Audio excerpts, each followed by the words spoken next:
Okay, so today's video is about how basically your status in the world is chosen for you mostly from birth. You can do certain things to change your fate, but for the most part, you're sealed in. And the main things that really seal your fate, especially in terms of happiness and sadness, is one, how much talent are you naturally born with, and two, how good are your parents at finding that talent and expressing it.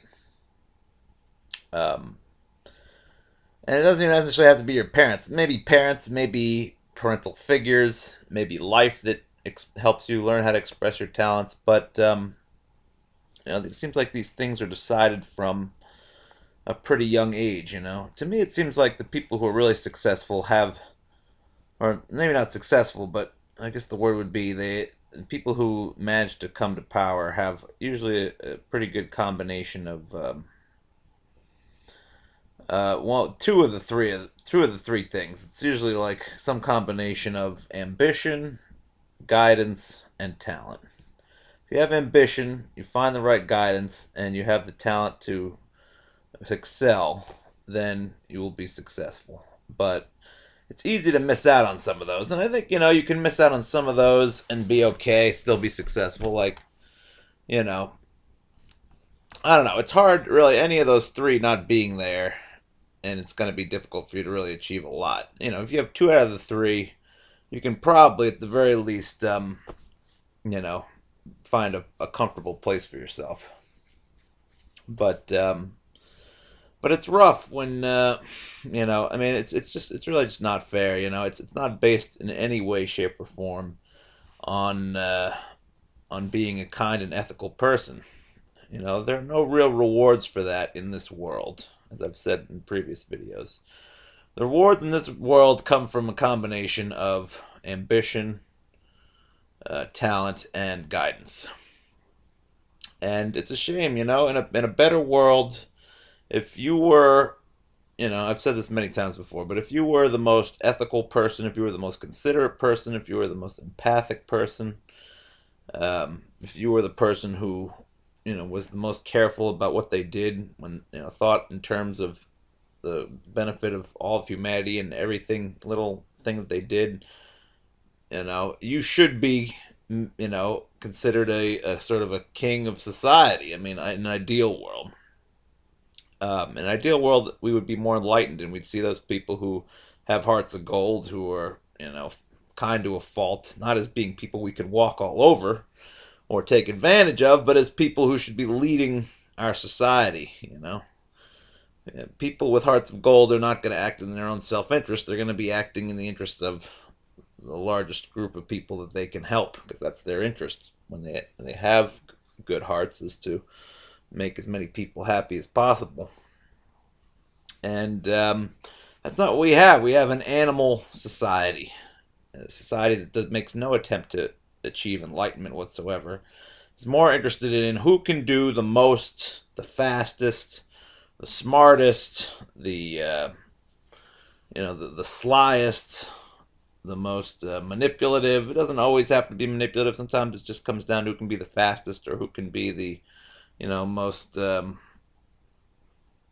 guess, persuasive, things like that. That's what it really comes down to. And, a lot of times it also just comes down to physical talents, too. I mean, certainly in my area of aspiration, I'd never really, don't think I ever had the physical talents to really succeed. I always wanted to be a great musician, and I just don't think I was born with the physical capability to be a great musician. It's not, or maybe it's the mental capability. Maybe I don't have the mental talent to be a great musician. Maybe that's just that area of my body. My brain isn't that fast. Maybe my hands, or maybe I'm not a great athlete in general. Maybe my hand body connection is not that great. I used to be decent at video games, but I was far from the best. There were many people who could kick my ass in video games. There's many people that can kick my ass at most things, but basically all I'm saying is that for those people who are physically talented, they to me seem like they have it especially good on the happiness scale, because people who are physically talented, when you're physically talented, it really plays into animal instinct of people. And as I said, people are really running on instinct in a lot of ways these days.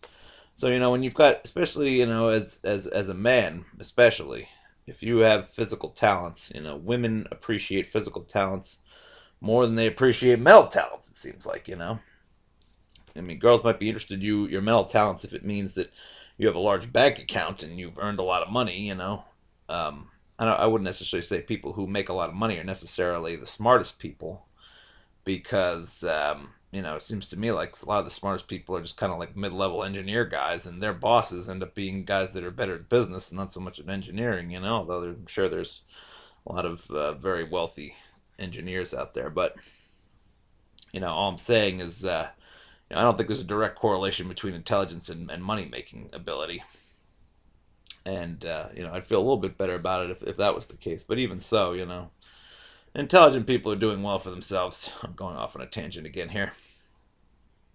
Basically, I'm just saying that if you have talent, though physical talent, as far as the opposite sex goes, it's attractive. Any kind of physical talent is attractive. You can run fast. You can dunk, or you can fight somebody better. Or you can